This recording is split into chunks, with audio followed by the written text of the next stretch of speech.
Good morning dear students, Siddharth school डॉट्सर के YouTube channel पे आपका स्वागत है। हम बात कर रहे थे अपने टॉपिक जेनेटिक्स के बारे में, और जेनेटिक्स में हमने अब तक क्या पढ़ा था कि जो मेंडल का एकल संकरण है, ठीक है, उसके बारे में पढ़ा। आज पढ़ रहे हैं हम द्विसंकरण। कल द्विसंकरण के बारे में एक बार फिर से उसको रिपीट कर रहे हैं, जो डाई हाइब्रिड क्रॉस है उसको। अब द्विसंकरण का मतलब दो जोड़ी विपर्यासी लक्षणों वाले जनकों में क्रॉस करवाते हैं, ठीक है। अब आपको मैंने 7 जोड़ी विपर्यासी लक्षण बताए, उनमें से कोई भी 2 जोड़ी विपर्यासी लक्षण लेकर के उनके मध्य क्या करवाना है, क्रॉस। तो यहाँ पे हमने 2 जोड़ी विपर्यासी लक्षण कौन कौन से ले लिए, एक तो बीज की आकृति वाला और एक ले लिया बीज पत्र। अब बीज की आकृति जो प्रभावी है, ठीक है, प्रभावी कैसी होती है, गोल, ठीक है ना। इसके अलावा आपके बीज पत्र का रंग जो प्रभावी है वो कैसा होता है, पीला होता है, ठीक है ना। हो गई बात। दूसरी बात करते हैं यहाँ पे अप्रभावी की। तो यहाँ पे अप्रभावी क्या रहेगा, इसका जो आपके बीज की आकृति का अप्रभावी कैसा रहता है, यहाँ पे बीज की आकृति अप्रभावी रहती है झुर्रीदार। कैसा रहता है, झुर्रीदार, ठीक है ना।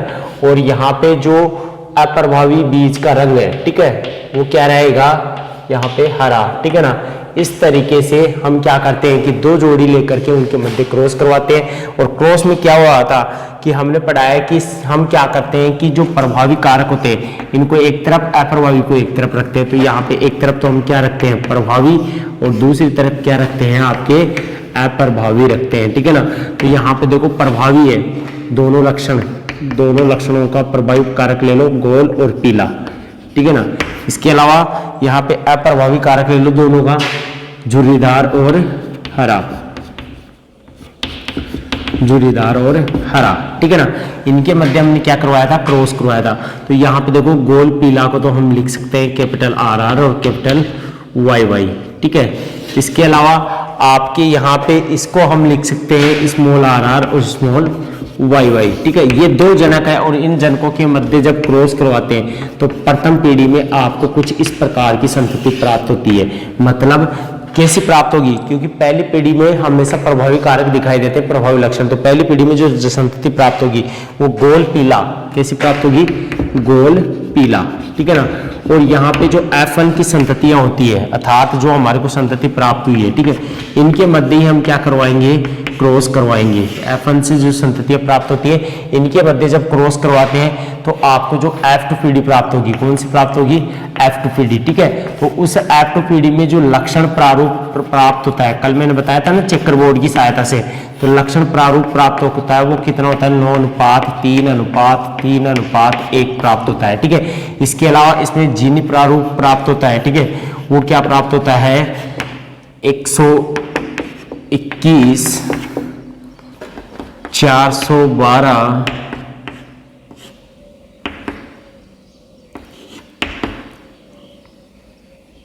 122, कुछ इस तरीके से, सॉरी, यहाँ पे प्राप्त होगा जो मतलब 121 में 122 आएगा शायद, कंफर्मेशन मिनट।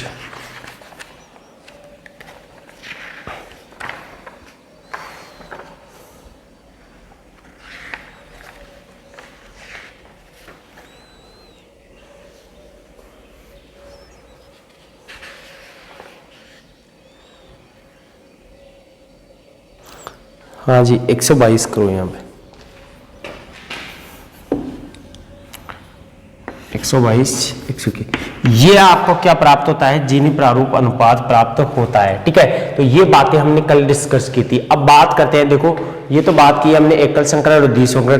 अब बात करते हैं कि मेंडल के द्वारा जो वंशागति के नियम प्रतिपादित किए गए उनके बारे में। तो यहाँ पे आज जो पढ़ने जा रहे हैं वो मेंडल के वंशागति नियमों के बारे में। द्विसंकरण हो चुका है अपना, ठीक है।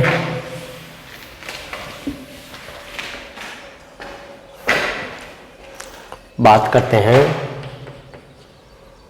मेंडल के वंशागति के नियम। अब यहाँ पे एक बात याद रख लेना, मेंडल ने अपने प्रयोगों के आधार पर वंशागति के 3 नियम थे मेंडल के, ठीक है। अब 3 नियम कौन कौन से उनके बारे में देखो 1 बाय 1। सबसे पहले बात करते हैं आपका प्रभाविता का नियम। कौन सा नियम, प्रभाविता का नियम, ठीक है ना। फर्स्ट नियम कौन सा है मेंडल का? प्रभाविता का नियम। सेकंड बात करते हैं आपके पृथक्करण का नियम, पृथक्करण का नियम, ठीक है।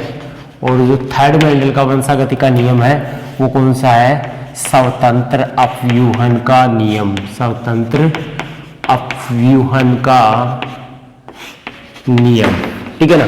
ये तीन नियम मेंडल के वंशागति के नियम है, ठीक है। अब यहाँ पे सबसे पहले बात करते हैं प्रभाविता के नियम के बारे में, ठीक है। देखो ये नियम क्या कहता है। अब इस नियम के अनुसार क्या है कि जो प्रभाविता का नियम है ये आपके किस पे आधारित है? एकल संकरण पर आधारित है। किस पे आधारित है? एकल संकरण पर आधारित है। इस बात को याद रख लेना, पर आधारित है। सबसे इंपॉर्टेंट बात यही है कि जो आपका पहला नियम है, ठीक है, कौन सा? प्रभाविता का नियम, वो किस पे आधारित है? एकल संकरण पर आधारित है। अब इस नियम के अनुसार क्या है, ठीक है, कि इस नियम के अनुसार देखो इसकी डेफिनेशन पहले एक की पढ़ लेते हैं, फिर बाद में दो को बाद में पढ़ लेंगे। तो यहाँ पे देखो ये एकल संकरण पर आधारित है। इस नियम के अनुसार, इस नियम के अनुसार जब विपर्यासी लक्षणों वाले जनकों में क्रॉस करवाते हैं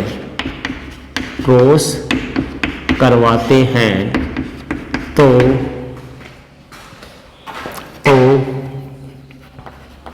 प्रथम पीढ़ी मतलब F1 पीढ़ी में केवल प्रभावी कारक ही दिखाई देता है। कौन सा कारक दिखाई देगा? केवल प्रभावी कारक ही या प्रभावी लक्षण ही दिखाई देता है। अप्रभावी दिखाई नहीं देता है, दिखाई नहीं देता है, ठीक है। क्योंकि प्रभावी कारक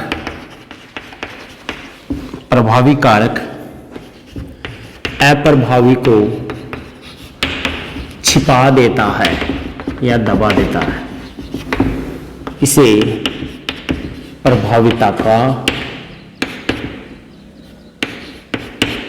नियम कहते हैं। That's all.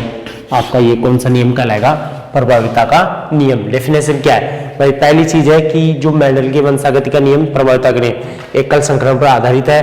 और इस नियम के अनुसार जब विपर्यासी मतलब एक जोड़ी विपर्यासी लक्षणों वाले जनकों में क्रॉस करवाते हैं तो आपको प्रथम पीढ़ी यानी F1 पीढ़ी में केवल प्रभावी कारक ही कौन से दिखाई देंगे? यहाँ पे प्रभावी कारक ही दिखाई देते हैं, ठीक है। और जो अप्रभावी वो दिखाई क्यों नहीं देती? क्योंकि प्रभावी कारक होता है, अप्रभावी कारक को छिपा देता है, ठीक है ना। इसे हम क्या कहेंगे? प्रभाविता का नियम कहते हैं। दैट्स क्लियर पहला। दूसरा बात करते हैं आपके पृथक्करण का नियम, ठीक है। अब देखो यहाँ पे जो पृथक्करण का नियम है ये भी आधारित किस पे है? एकल संकरण पर ही आधारित है। ये भी किस पे आधारित है? एकल संकरण पर, एकल संकरण पर आधारित है, ठीक है ना। और एकल संकरण में भी किस पर? एकल संकरण में भी ये किस पे आधारित है? जो इसकी एक्ट पीढ़ी होती है, ठीक है ना। एकल संकरण की एक्ट पीढ़ी पर, ठीक है ना। एकल संकरण की एक्ट पीढ़ी पर यह आधारित है। अब इस नियम के अनुसार क्या है? देखो इस नियम अनुसार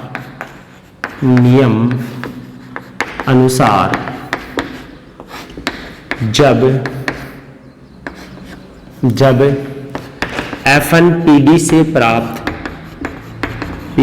प्राप्त संततियों के मध्य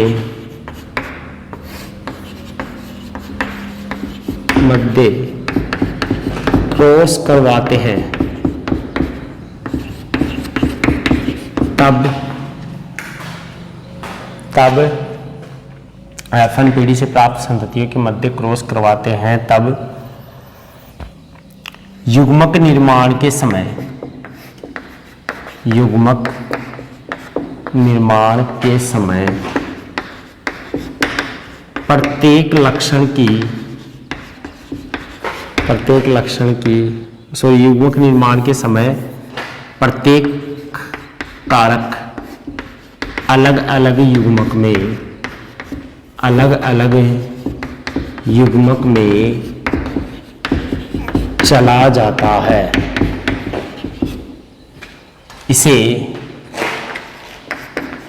इसके दूसरा नाम भी है, युग्मकों की शुद्धता का नियम भी कहते हैं। युग्मकों की शुद्धता का नियम भी कहते हैं। इसे क्या कहते हैं? युग्मकों की शुद्धता का नियम भी कहते हैं। और इसका एक और अन्य नाम क्या है कि विसंयोजन का नियम, विसंयोजन का नियम। इसका अन्य नाम और भी क्या है? विसंयोजन। अब यहाँ पे बात ये ध्यान रख लेना कि दूसरा नियम है वो भी एकल संकरण पर आधारित है, एकल संकरण की F2PD पर। इस नियम के अनुसार क्या होगा, जो आपकी FNPD से प्राप्त जो संतति है, अब FNPD से देखो यहाँ पे एक उदाहरण लेता हूँ, जैसे कि आपने ये जो जनक चुने, ठीक है, एक लंबा और एक बौना पौधा, इनसे जो संतति प्राप्त होती है वो कुछ इस तरीके की प्राप्त होती है, मतलब विषम युग्मजीय अवस्था वाली प्राप्त होती है। और इस विषम युग्मजीय वाली अवस्था वाली संततियों के मध्य जब हम क्रॉस करवाते हैं, ठीक है, तब क्या होता है कि यहाँ पे युग्मक बनते हैं। क्या बनते हैं? युग्मक। युग्मक बनेंगे, यहाँ पे युग्मक बनते हैं। तो जो प्रत्येक युग्मक होगा इसमें दोनों कारक एक साथ न, देख लो यहाँ पे एक प्रभावी अप्रभावी, दोनों कारक एक ही युग्मक में न जाकर के अलग अलग युग्मक में चले जाते हैं। ठीक है, तो इसे हम क्या कहेंगे? विसंयोजन या युग्मकों की शुद्धता का नियम कहते हैं। ठीक है, तो ये तो हो गए मेंडल के दो वंशागति के नियम हो चुके हैं। ठीक है ना। इसके अलावा जो आपके तीसरे प्रकार का नियम है, ठीक है, उसके बारे में देखो। अब तीसरे प्रकार का कौन सा नियम है? यहाँ पे जो तीसरा जो बच गया है वो है आपके, कौन सा है? तीसरा जो बचा है अभी वो कौन सा है? आपके स्वतंत्र अपव्यूहन का नियम। तो यहां तक तो कोई दिक्कत नहीं होनी चाहिए।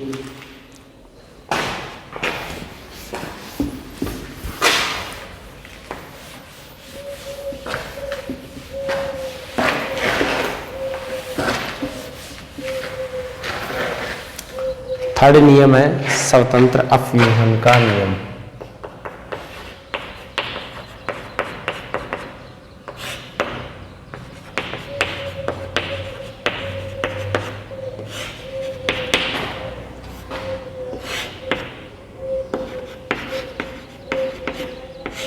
अब देखो जो तीसरा नियम है वंशागति का स्वतंत्र, तो ये आधारित है किस पे? तो पहली बात तो है कि जो स्वतंत्र अपव्यूहन का है ये द्विसंकर संकरण पर आधारित है। किस पे आधारित है? द्विसंकर संकरण पर आधारित है। मतलब आपका जो डाई हाइब्रिड है, डाई हाइब्रिड क्रॉस उस पर आधारित है। ठीक है ना, द्विसंकर संकरण पर ये आधारित है। ठीक है, अब होता क्या है देखो, इस नियम के अनुसार, इस नियमानुसार जब दो जोड़ी, यहाँ पे डाई डबल मतलब द्विसंकरण है, मतलब कितने जोड़ी? दो जोड़ी। जब दो जोड़ी विपर्यासी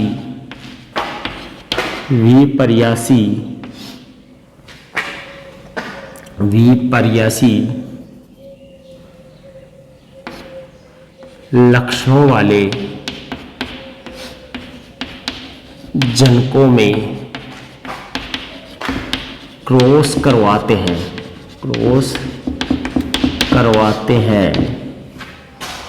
विपर्यासी लक्षणों वाले जनकों में क्रॉस करवाते हैं, तो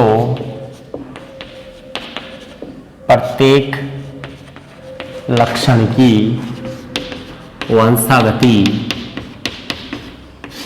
स्वतंत्र होती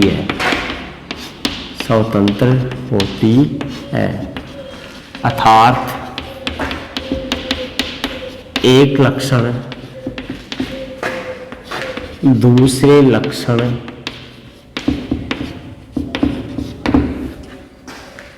को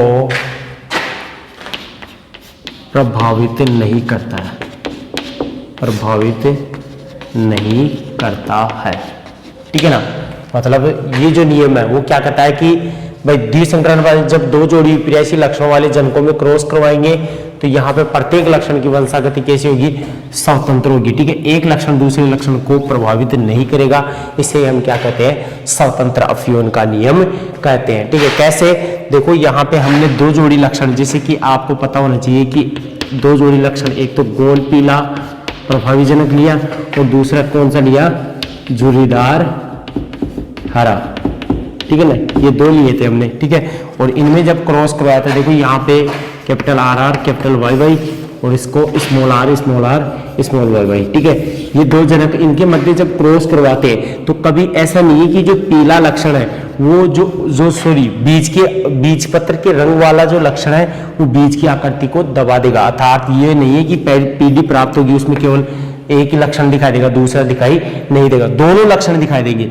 अर्थात यहाँ पे हम देखते हैं कि आपको ये दोनों लक्षण दिखाई देते हैं, मतलब बीज की आकृति वाला भी और बीज पत्र का रंग। अर्थात एक लक्षण दूसरे लक्षण की स्वतंत्रता को दबाता नहीं है, अर्थात फ्रीडम होकर के ये क्या होते हैं, एक पीढ़ी से दूसरी पीढ़ी में स्थानांतरित होते हैं। ठीक है, तो ये तो बात थी हमारे मेंडल की वंशागति के नियमों के बारे में। आशा करता हूँ यहाँ तक के लेक्चर में आपको अच्छे से समझ में आया होगा ये वंशागति के नियम। अगर फिर भी किसी प्रकार की समस्या रहती है तो नेक्स्ट वीडियो में उसको सोल्व कर दिया जाएगा। धन्यवाद।